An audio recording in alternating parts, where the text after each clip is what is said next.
I never wanted the night shift. Let me start with that.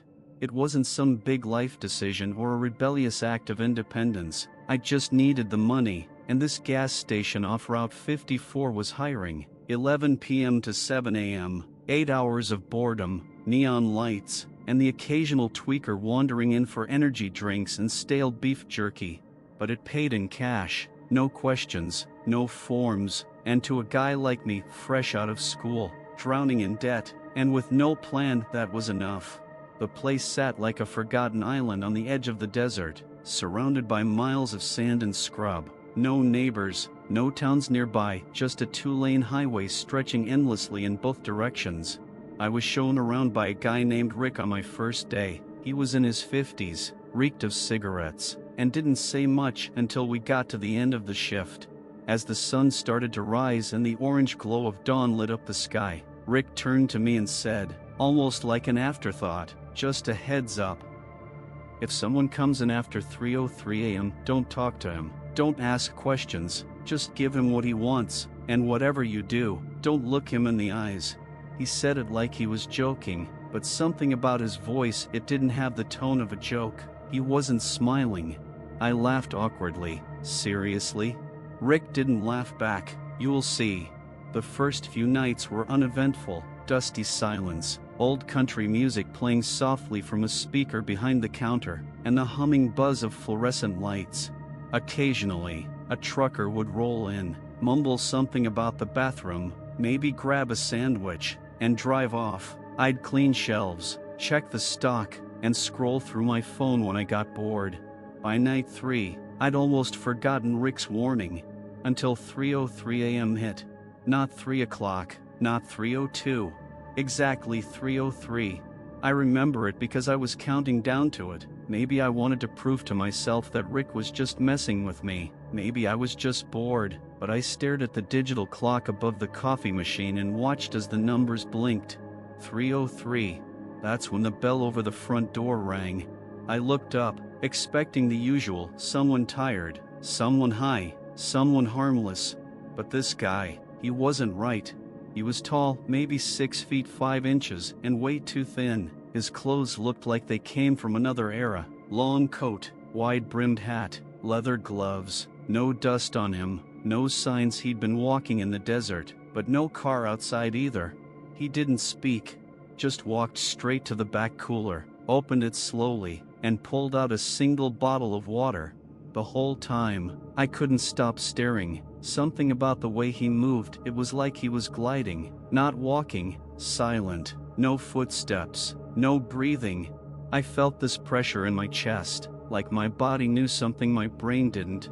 He placed the water on the counter. I rang it up, $1.09. He didn't pay, just stared at me from under the brim of that hat. I couldn't see his eyes, but I swear, I could feel them.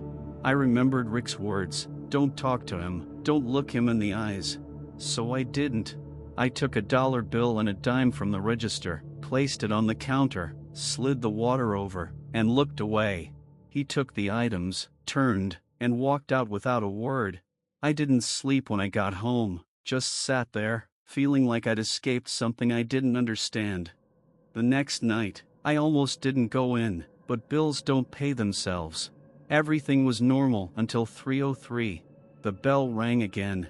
Same man, same outfit, same bottle of water. Only this time, he stayed longer. He stood there for a full minute after I placed the water on the counter, not moving, like he was waiting for something. Then he tilted his head slightly, like he was curious. I felt cold all over. I didn't speak, didn't breathe, just looked at the floor until I heard the doorbell ring again as he left. When I turned to check the cameras, I froze. The screen showed the door opening, but no one walking through it. The store looked completely empty.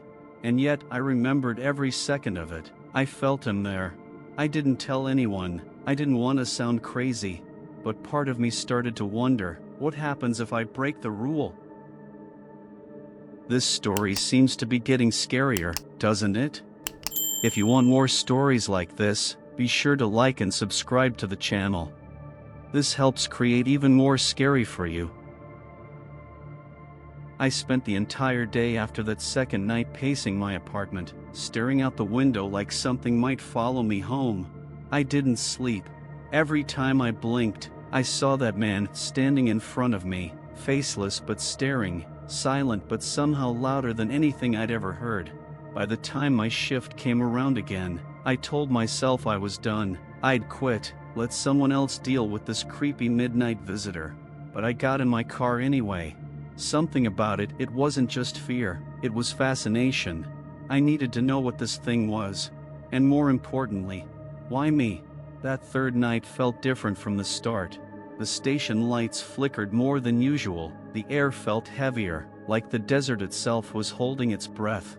At 3:02 a.m., I stood by the counter, heart pounding, phone in my hand with the camera app open. I wanted to get proof, a photo, a video, anything. 3:03. The door chime rang, but this time, it sounded wrong, slower, off-key, like someone dragging their fingers across rusted piano wires. He stepped in. Same long coat, same wide-brimmed hat, but tonight, he moved even slower, like his limbs were bending the wrong way under his clothes. I lifted my phone and aimed the camera at him. The screen went black, just black, but I could still see him with my eyes. I blinked, tapped the screen, nothing, just the sound of my own heart smashing against my ribs. He walked up to the cooler, pulled up the same bottle of water, and made his way to the counter. I didn't speak, I didn't look him in the eyes, but I couldn't stop shaking. I slid the bottle toward him. Then, I made a mistake. A small one. I looked up, not at his eyes, just above the brim of his hat. I wanted to see what kind of face a man like this had. But there was nothing. Where his face should have been, there was just darkness, not shadow, not obscured, just a void, like someone had carved a hole in the world. And in that darkness, I swear I saw teeth. He didn't move, not for a long time. Then, without warning, he reached out and placed something on the counter next to the bottle. A coin. Old, tarnished, larger than any coin I'd seen, maybe silver, maybe older. Then he turned and walked out. And just like that, he was gone. I picked up the coin. It was ice cold. Even in the desert heat, there was no face on it, no numbers, just strange symbols carved deep into both sides. My skin itched just touching it.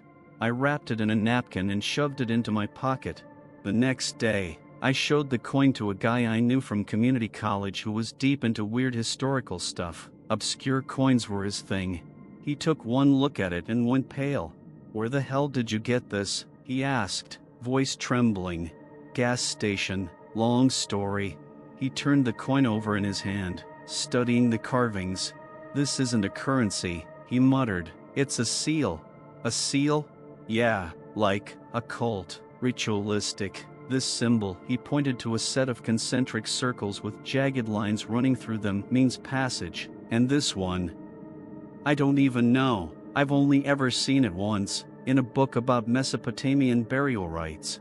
"Okay, you're freaking me out now." He handed it back without another word.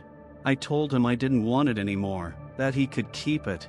He looked me in the eye and said, "No thanks."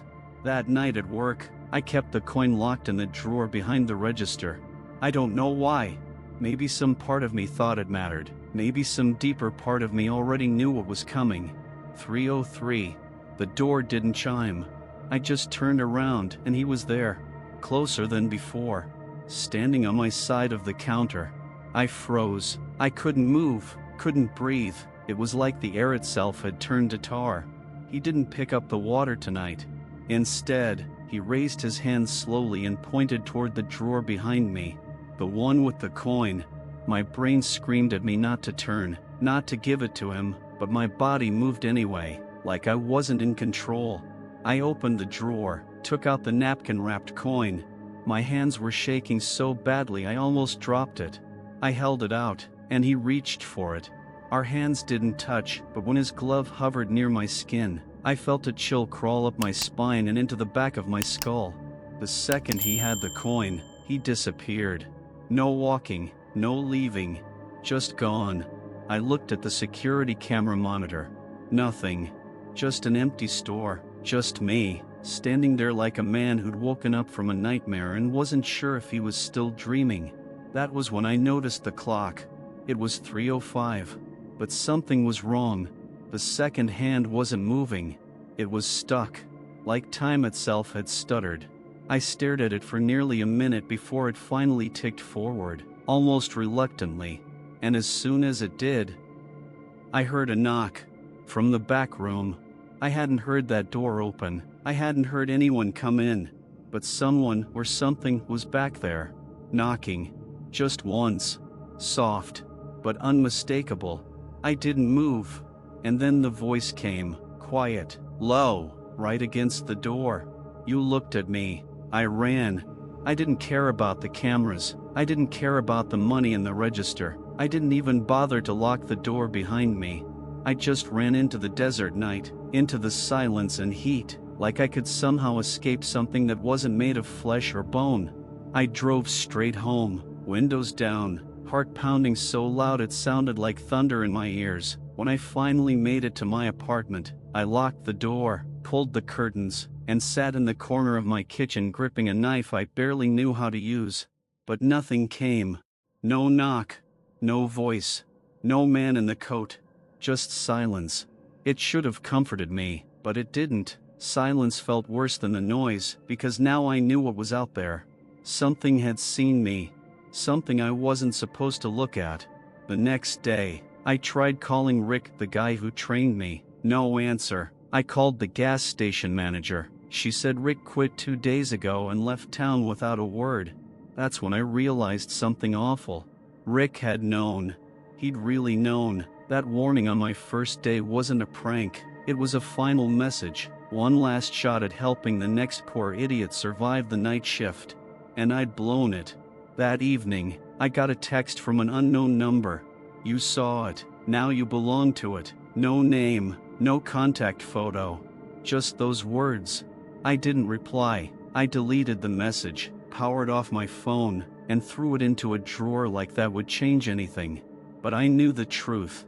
I'd invited something in, and now, it wasn't just coming to the gas station. It was coming for me.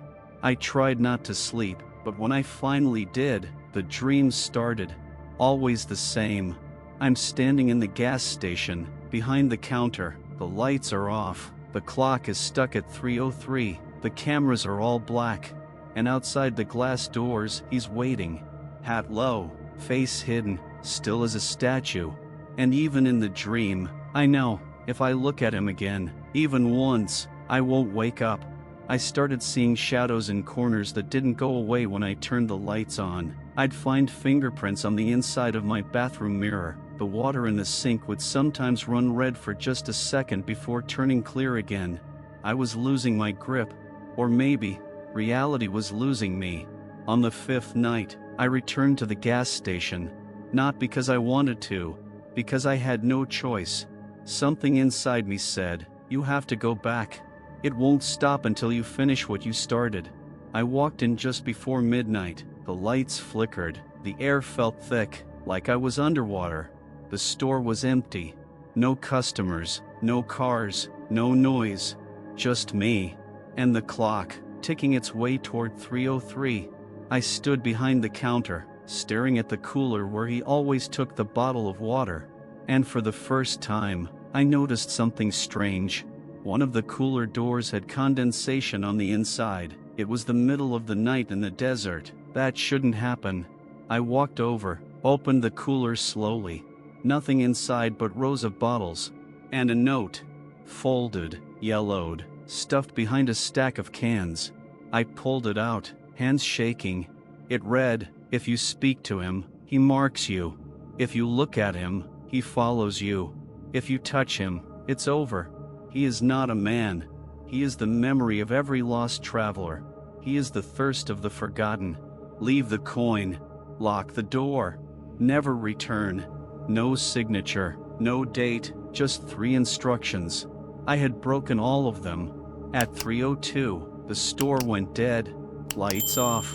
Machines silent. Even the clock stopped ticking. Everything froze. And then, the sound came. Not the door chime, not knocking. A hum. Low, constant, like 1,000 voices humming in unison, vibrating through the walls and the floor and into my bones. I turned slowly toward the front window. And there he was, standing inside the store, closer than ever. No bottle this time, no coin, just him. His face was still a void, but the darkness had shape now like tendrils, swirling gently in place of features. And then, finally, he spoke. It wasn't a voice. It was a feeling, a pressure in my head that filled my skull like it wanted to burst. You saw me. You belong to the silence now. You will forget light. You will forget time. You will serve. I tried to scream, but nothing came out. My lungs refused. My muscles locked. He reached for me, gloved fingers extending, stretching. I thought that was it, that I was done. But then something changed.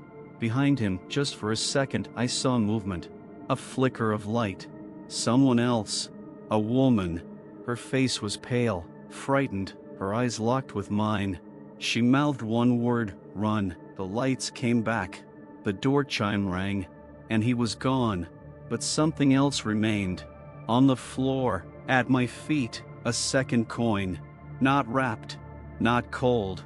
And not silver. It was black. And it was melting. I didn't pick up the black coin. I didn't move at all.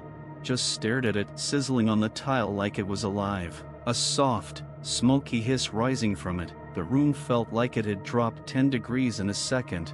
Then, just as quickly as it appeared, the coin vanished. No burn marks. No residue. Nothing. I was alone again. But something had shifted. I could feel it, not just in the store, but inside me, like whatever this thing was. It had started to nest. It didn't need my permission anymore.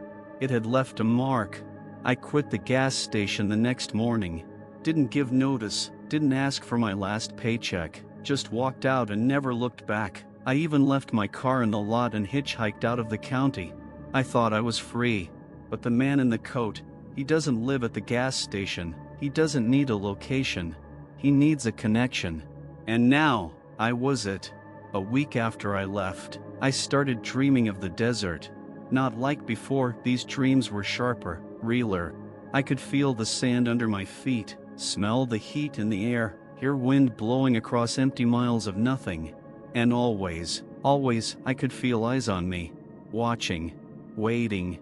And that hum, God, that hum never left. It started to follow me into waking hours, faint at first, like a radio on low volume, but growing louder every day. I started doing research, deep dives into folklore, urban legends, lost highway myths. I found a name, not a real one, more of a phrase whispered in trucker forums and old message boards. The last customer. Stories of late-night workers across the Southwest, people who vanished during the graveyard shift, always around 3 a.m., always alone. In every account, the final entry was the same. He came in. He took the water. He never paid. I never saw the sun again. Some even mentioned coins. Others, the humming. A few, very few, spoke of a girl, the one I'd seen in the store, the one who mouthed "Run." Her name was never clear, but one forum post claimed she was the daughter of a gas station owner who vanished in 1973 after working one final shift. Her name might have been Eva, and she might have never left the store. Not really. I moved across 3 states in the next 2 months. Didn't matter. He always found me. Never during the day, never when others were around. But every night at 3:03 my lights would flicker, my phone would freeze, and from somewhere in the darkness, the hum would start. And worse, I wasn't alone.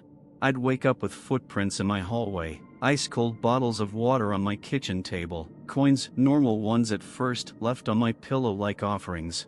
Then came the whispers. Always from the closet, always from the dark. You looked. You saw. Now you serve. I started to break down. Stopped sleeping. Stopped eating. Lost my job, my apartment, most of my friends. And still, he came. I had 2 choices. 1, wait until he took the last of me. 2, Go back to where it started. I returned to the gas station 3 months after I'd first left.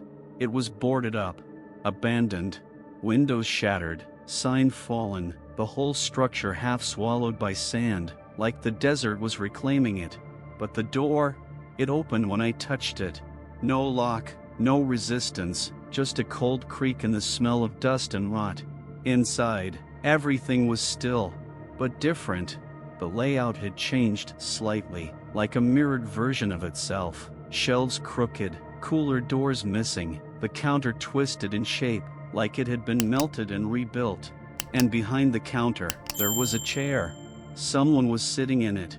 It was her, Eva. Pale skin, hollow cheeks, eyes that had seen far too much. She didn't move when I stepped in, didn't blink, just whispered, "He knows you're back." I asked her what he was. She didn't answer. I asked her what he wanted. She smiled just a little and said, "He's thirsty." Then she pointed to the back wall. There was no door anymore, just a black curtain, one that swayed, even though there was no wind. Behind it, I felt it before I saw it.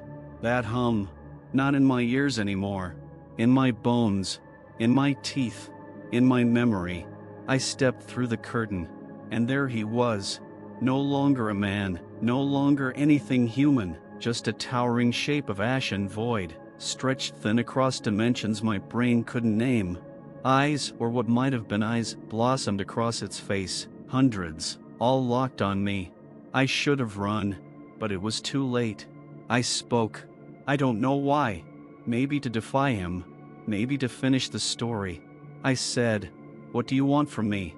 And for the first time, he answered aloud, "To be remembered." And suddenly, I was back, in my apartment, 3:04 a.m., holding a bottle of water, mouth dry, throat burning, and in the distance, the faint chime of a gas station door. I've told you this story not to scare you, but to warn you, because you might think it's fiction, you might think it's just a spooky tale for YouTube or a bored night in front of your phone. But one night, maybe soon, you'll stop for gas in the middle of nowhere. The clerk will look tired, the air will feel off, and a man will walk in at 3:03 a.m. He won't speak, he'll take the water, and you'll have one rule to follow. Don't look him in the eyes, because if you do, he'll follow you home, and then it's your turn to serve. Don't forget to like, comment your thoughts on this terrifying story, and subscribe for more spine-chilling horror tales.